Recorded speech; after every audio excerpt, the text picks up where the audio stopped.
First and foremost, appreciate you guys joining us. Thank you all for covering our program and what you do to help cover our players. Grateful for all that y'all do in that regard. Really excited about the opportunity we have week one, playing a really talented team in Ole Miss. No easing into the 2022 season. We get a top 25 opponent, which is exciting, and a team that finished 10-3 last year and 11th in the country. So really great opportunity, really big challenge. Not going to be easy for us to go in there and go in and get a win. And we got our work cut out for us, and we don't shy away from that. That's, I think, something. That's why you play this game. It's why you do what you do. You want to play great teams in great environments, and we're going to have that opportunity on Saturday at Ole Miss in Oxford, and I think our team's enthused about it. So just kind of covering who they are. Obviously, like I said, 10-3 last year, ranked 11th in the country to finish the year. Really been explosive offensively. Lane Kiffin does a great job with the offense there. They last year finished top 25 in the country in points per game. They averaged 492 yards per game, which is sixth in the entire country, and they ran the ball, really well. I think that gets lost in a lot of the stuff that you think about Ole Miss with the tempo and their explosive plays. They were 12th in the country in rush offense with 217 yards a game. So really talented offense. Really, Lane does a great job calling plays, and they've got great playmakers. A lot of new players for them on offense. New quarterback, obviously Matt Corral's gone, but they've got Luke Altmaier and Jackson Dart, who have been in a quarterback competition. Both talented players, both really productive. I remember Luke Altmaier in high school and watched him play, and then Jackson has started games at USC. So they've got very talented quarterbacks, just guys that maybe haven't played as many games. At running back, Zach Evans, their running back, was a former University of Georgia commit that ended up going to TCU, averaged 7 yards per carry. He's a grown man. I mean, the way he plays the game, he's a big-time back. He's as good as anybody in the country at running back from a physical ability. When you watch his film of what he did at TCU, and I remember watching him in high school as well, he could play for anybody in America and be anybody's number one running back. So really talented. And then Ulysses Bentley, the kid from SMU, really good player as well. Averaged 6.4 yards per carry last year. I think had a 72-yard kickoff return in his time at SMU. So I could see them making him the kick returner. He's good enough to start for a lot of people, and he's their backup. I mean, he's a high-level player. And then Kentrell Bullock, really good football player, is probably third or fourth on their depth chart, but would play at a lot of places, probably more than he's going to get the opportunity there potentially. And so their running back room is really talented and deep. A lot of portal additions for them, I believe 17 in total. Michael Trigg at tight end, I remember him out of high school. We recruited him when I was at Kentucky. He is an explosive, dynamic playmaker at tight end. And I think is a real weapon that we've got to know where he is all the time. The way they've run the offense, when they've had a really high-level tight end, they've not shied away from getting him the football. And so I expect you to see a lot of him from what they do. The rest of the skill positions, you're looking at Malik Heath as a transfer from Mississippi State that I've coached against, a big physical presence. He plays with a swagger and a toughness about him. Jalen Robinson, the slot receiver that transferred in from Central Florida, dynamic and explosive, and I think can take it to the house anytime he touches the ball. Jordan Watkins I've coached against before as well. He's a transfer from Louisville. Jonathan Mingo and Danis Jackson, who are two young men that I was actually at Ole Miss when we recruited them, are also in the receiving corps. So skill position-wise, a lot of transfers, but a lot of really high, talented players that I think that are going to be difficult for us to stop and present a lot of issues for you. And then on the O-line, they returned 3 starters. Nick Broker I was involved with. Remember when we were recruiting him when I was there. Nick's a really good player. Jeremy James, Caleb Warren, and Eli Acker. And then I don't know if they've released their depth chart yet officially, but Mason Brooks is a young man who transferred from Western Kentucky who a lot of people think has a chance to start for them at offensive tackle. So offensively, as explosive of an offense as you're going to see in all of college football the last couple of years. Maybe a lot of new faces on it, and they lost a lot of production from last year's team. They may have improved their talent, to be quite honest with you. Like, they may not have the same experience returning, but they have a lot of talent returning. And then defensively, Chris Partridge was there last year. Maurice Crum is there as the co-coordinator with Chris now. I think the thing that you look at when you look at Ole Miss on defense more than anything is the improvement they made from 2020 to 2021. They moved up 66 spots nationally in points per game allowed from 2020 to 2021. They moved up 29 spots in total defense and 57 spots in passing yards allowed per game. So they made huge strides from the 20 season in Coach Kiffin's first year to last season defensively. They're really deep on the D-line. I think they'll play 9 or 10 guys on the D-line. Some of those guys that stick out, K.D. Hill is from Eufaula, a really good player. J.J. Pegues transferred from Auburn, who's from Oxford. Cedric Johnson, Demon Clowney, Tavius Robinson, Jared Ivey, another one of the transfers they added from Georgia Tech, is a really talented player. Maybe probably one of the less heralded nationally transfers they acquired, but a guy that I watched on crossover video last year, Troy Brown at linebacker, was at Central Michigan. I watched him play at Central Michigan the week before we played Missouri last year, Kentucky, and he is as good of a linebacker as you're going to find in college football. I mean, he's the real deal at linebacker. They get another linebacker that transferred from TCU, I believe, named Kari Coleman, who's a good player. There are 2 tacklers that return that led them in tackles in regards to returning players. A.J. Finley, who's a good player. I actually recruited A.J. there when I was there as an assistant from St. Paul's High School in Mobile. And then Otis Reese, who's a transfer from Georgia, also was tops on their teams in tackles as a returner. So a lot of quality players in their defense as well. They're going to play a lot of players from what I've seen on defense and think that they're really a much improved unit in their time since Coach Kiffin's been there. And then in the kicking game, they got Jonathan Cruz, who's a transfer from UNC Charlotte, who's got a really strong leg. He's made 50-yard field goals, and he's got a 73% touchback percentage last year as the starting kickoff guy. So he's got a really strong leg. And then the young man that's going to be their punter was at Nevada. They, kind of the joke that came out was that they found him at a frat house, but he actually was a recruited punter to the University of Nevada and is a really talented player in his own right. So they've got a lot of good players. They've got a really good coaching staff, a proven track record. I mean, you look at what they did last year. They know how to play the game the right way. Formidable test for us, something we're excited about. I think playing a game like this week 1, without question, heightens your sense of urgency because you're not easing into the season. We're playing a really challenging opponent. So exciting time. I think our guys are tired of hitting each other, and they're ready to go play against somebody in a different color jersey. And I look forward to watching our guys cut it loose and go play and have fun and compete as a team and support each other. And we'll find out. This game will be a really good starting point for where are we and where do we want to go. And I look forward to watching our guys cut it loose on Saturday. So with that, I'll open it up to questions. Hey, Jon. This is John Mendoza.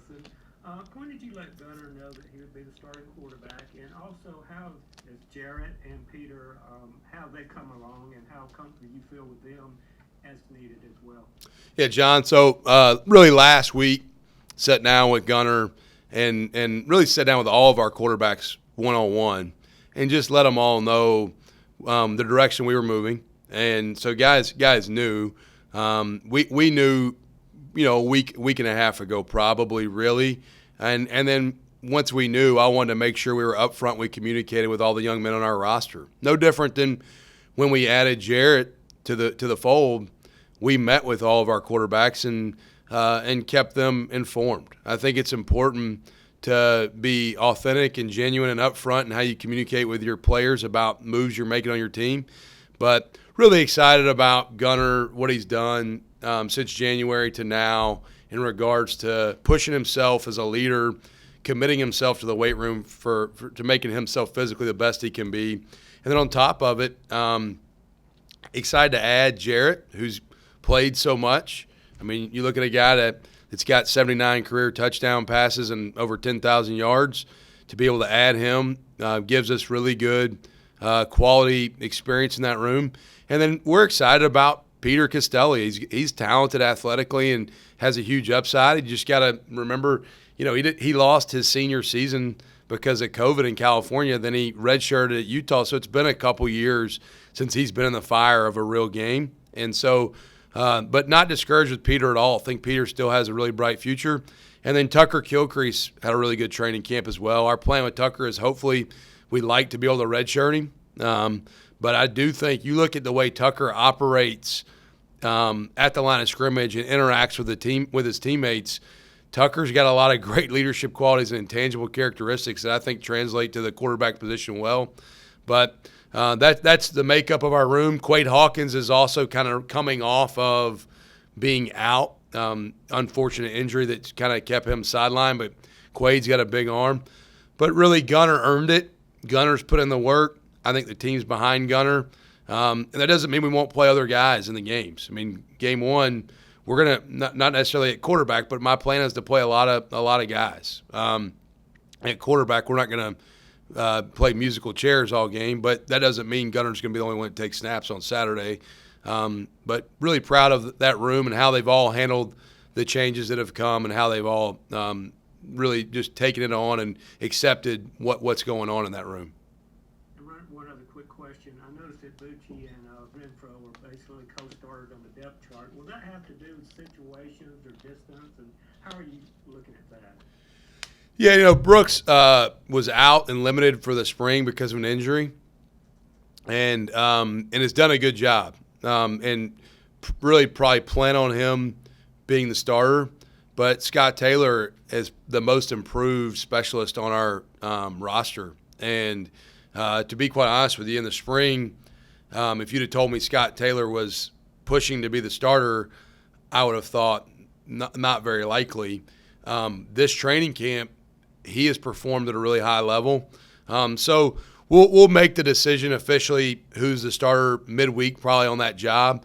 But the nice thing for us is I feel like we've got two or really three guys that could go in, including Zach Long, and kick for us and do it at a level that is a winning level.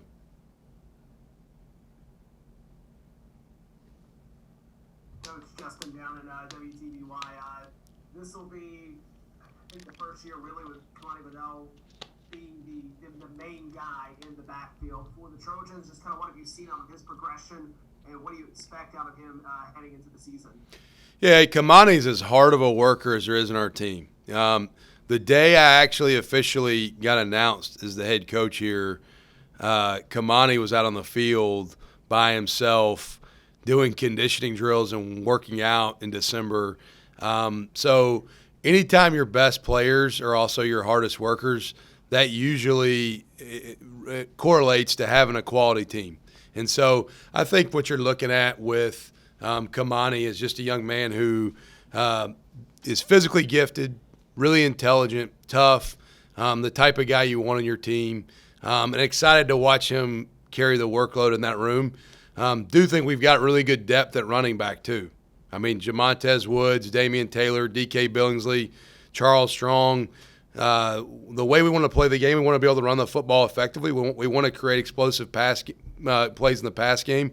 But you're able to do that if you can run the ball effectively, and I feel good about that room. But excited to watch Kamani carry the load. Hey, Coach Josh, Messenger. Can you just talk a little bit about you mentioned Coach Kiffin and how good their offense is? Can you talk about what makes it so difficult to prepare for those guys? Yeah, some of it starts with their tempo. I mean, they do stress you by how fast they play the game, and then on top of it, they do a really good job by play design. I mean, I think there's no secret, but Lane's really a really good play caller. And I think he has been for a long time. I think he's adapted and done a lot of different things in his career schematically. So he puts you into some situations that are challenging and puts you in a bind schematically. And then they got great players. I mean, they had really good players last year. They lost a lot So they got a lot of new guys and new roles. Even though they lost a lot, they might be more talented this year's team in regards to just ability. And so all the things they do on that side of the ball for a defensive coach present a lot of issues for you and keep you trying to figure out, are we doing what we need to be doing to slow them down? They've been the best in the country at creating explosive plays. And then like I gave you those stats earlier, I mean, they were 6th in the country in all of college football last year in yards per game. So they don't have a problem moving the ball against anybody they play. They do it really well against everybody they play. Coach, you mentioned earlier about wanting to establish the run, opening up the passing game. That starts up front with the offensive line. You got a very veteran-heavy team up on the front half. What have you seen out of them, their progression, and what do you hope you can get out of that group? Yeah, we returned 4 starters off of last year's team on the O-line. Had to obviously replace Dylan Bradshaw, who was the starting center. Have moved Jake Andrews there. Jake's played a lot of football and has done a really nice job transitioning to center. Probably the biggest concern I had through the spring was just really our O-line depth. I feel like we've done a really good job by what we've added to our roster and what we've developed that was already on our roster. I think we've improved that room a lot. That's probably the most improved position group on our team from February or March to right now. Cole Popovich, our O-line coach, has done a really nice job with that group. But I do think we've got a lot of experience there. We do want to run the football. I'm not going to hide from that, not going to make any secret of that. But I think also we want to create explosive pass plays as well, and that's easier when you can run the ball. But I'm proud of that group and the development they've made, the commitment to their growth they've made. We're asking that group to maybe play the game a little bit different than they played it last year by some technique things that they're doing. And they've bought in. Those guys have worked hard. I think they take pride in their work, and really excited to watch them continue to grow. We're nowhere near where we want to be, but I do think we've come a long way in that regard, and really believe that those guys have improved a great deal. You've talked about all training camp about Peter Costelli's speed. Is that something maybe you guys are going to try to utilize regardless of who the starting quarterback is? Yeah, you get to find out. We'll see. We play at 3 o'clock on Saturday. Coach, how do you balance wanting to, I guess, measure where your team is opening up against a team like Ole Miss versus really wanting to come out and earn a win that week? Yeah, I think, and don't get it confused now. We want to earn a win this week too, so don't slip on that part. We still want to win the game. I want to win every time we play. I don't care who we play.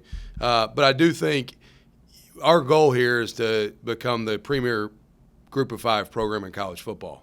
All right, no, and we're not going to hide from that. Our goal is to win conference championships. What better way to figure out where you are as a starting point than playing somebody like Ole Miss? And so for us, I think it gives us a great barometer of if we want to be the premier Group of 5 team in college football in the long run, that's our vision, that's our goal, then, man, let's go measure ourselves against somebody that's really, really good. And like I said, they finished 11th in the country last year in college football. They're preseason top 25. Now, I'm not into moral victory, so I don't want to go over there and, like, us just play good. I want to go win. But I do think that it gives you a really good measuring stick for where are you and where do you need to go. And so I think it also creates a heightened sense of urgency for how you prepare all offseason, because if you aren't prepared in a game like this, you will get exposed. They're the real deal. They're very talented and they do great things schematically. So they've exposed good teams. I mean, really good teams. You look at what they've done to some of the teams in the SEC by putting points up on them. It makes you do everything you can to dot all your I's and cross all your T's and be ready.